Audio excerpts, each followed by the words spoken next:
Ladies and gentlemen, really appreciate you guys taking some time out of your day to join me for another video. In it, I'm gonna go over the top 32 options at the running back position. So we're gonna go over the ones, twos, and I'm gonna give you some flex considerations as well. Wanna try to get you all the information you could possibly need so we can make the best decisions together to go get a dub in a crucial week 12. With the playoffs coming up ever so quickly, every decision we make makes a huge impact on where we go moving forward. And that is why you are here watching this video, to try to get everything you need to know. A couple things to go over before we get to all the information. If you guys have not done it yet, please subscribe to the channel. We just went over our goal of 500, pushing for 1,000, and you can be a part of that if you have not done it already. Also, if you find yourself enjoying the content, make sure you smash the like button for me. That continues to grow the channel and gets it out to people who maybe haven't seen it yet, and that is always so appreciated.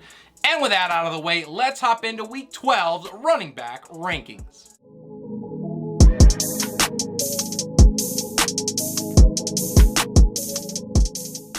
At the top of the list, I have Austin Ekeler. He only saw 2 looks in the passing game this past week against the Chiefs, but was still able to bring a top 10 finish to the table. He scored a touchdown for the 6th time in 7 games.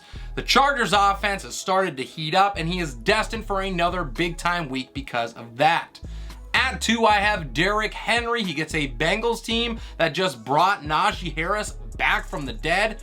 And the King has been a top 5 back in 3 out of the last 4. He's also been under 100 yards over the last 2 weeks. I think he snaps that cold spell here.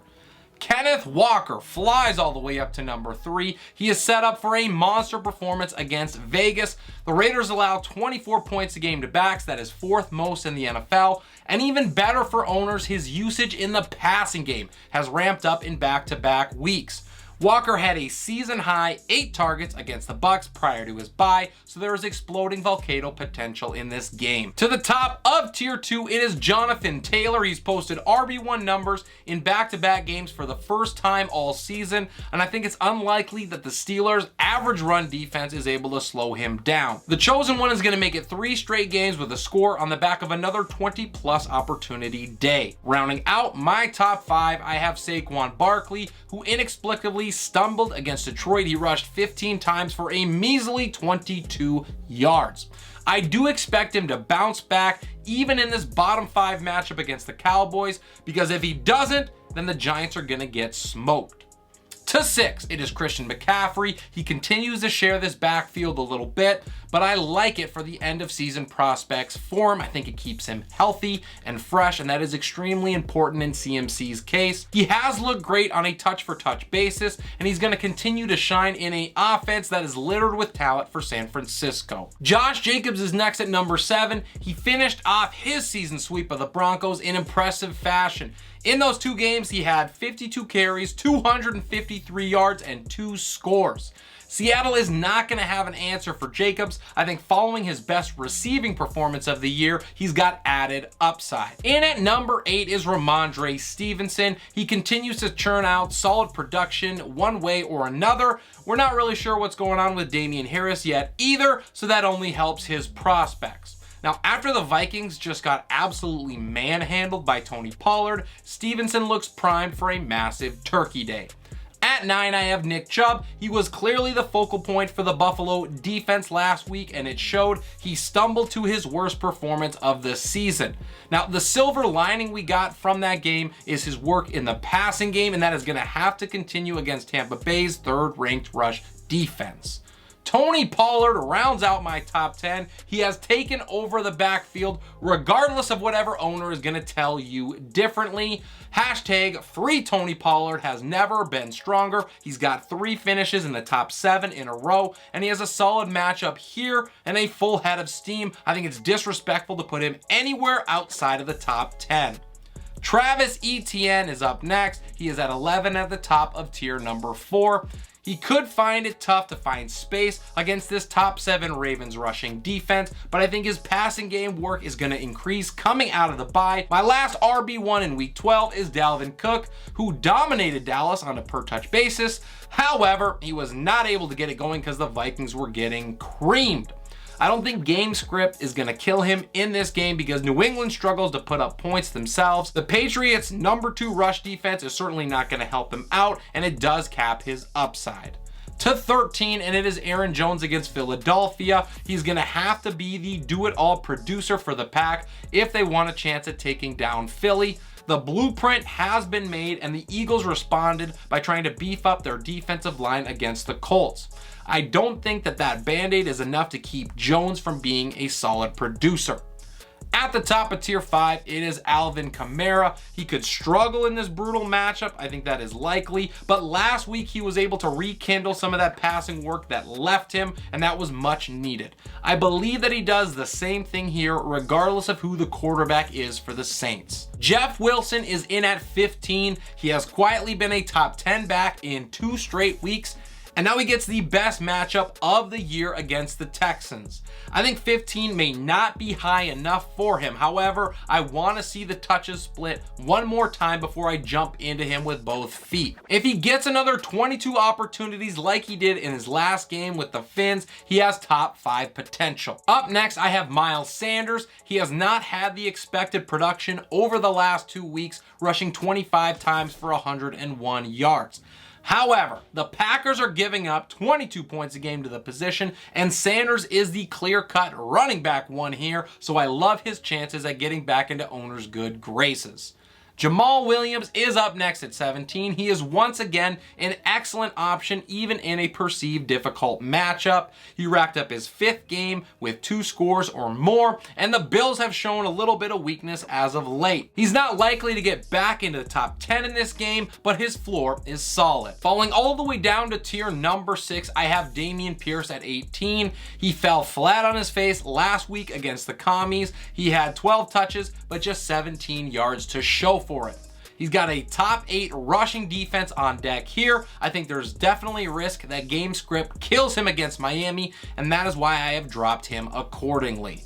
David Montgomery is next at 19. He put in all the work with the backfield to himself last week, racking up 20 touches for 121 total yards. I think this Jets defense completely shuts down the Bears if they are without Justin Fields, so we'll have to see what happens in that regard. Check back in on Saturday with hopes that we have some clarification. James Conner rounds out my top 20. He was able to fall into the end zone against the Niners, but he did not look good doing it. He's averaged just over 3 yards per carry in his last 2 games without Kyler Murray. So just like David Montgomery, the quarterback situation will greatly affect his output this week. To 21, and it is Leonard Fournette, who should be good to go. However, what his touches are actually going to look like are becoming a more and more concerning situation. Fournette has still finished inside the top 22 in 3 straight games, but his ceiling is starting to cave in on itself with the emergence of Rachaad White. Pick up White if he is available and play Fournette until the wheels fall off. At the top of tier 7, Antonio Gibson is at 22. He's seen his carries increase since back in week 7, and he has made good on the opportunities, posting top 16 finishes in 4 out of his last 5 games. He's got a great matchup against Atlanta's 21st ranked run defense, so I think Gibby could easily crack the top 15. In at number 23 is Devin Singletary. He's been a back-to-back RB1 for the first time this season, and I think he could get back there if he continues to get fed the ball.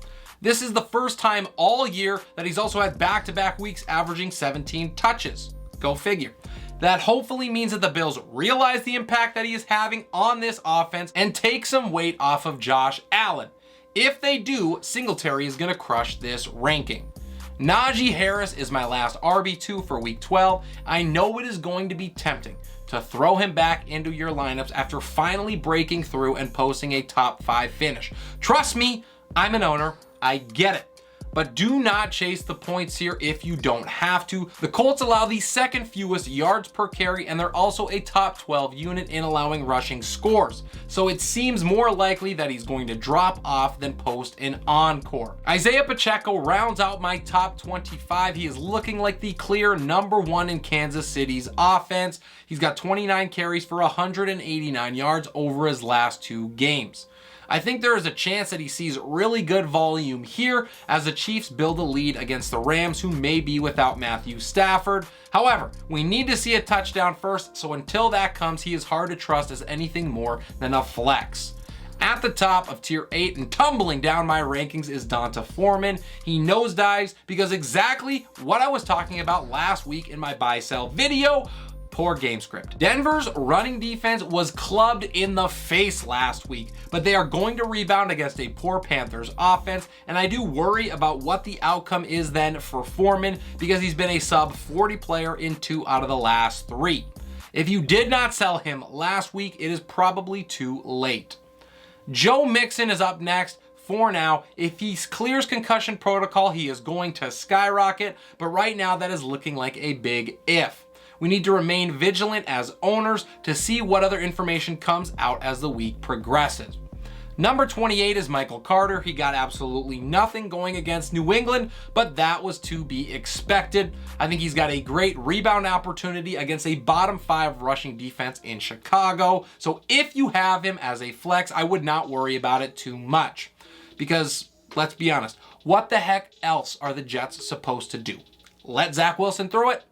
I think not. At 29 is DeAndre Swift, who has not had over 10 touches in a game since back in week 1.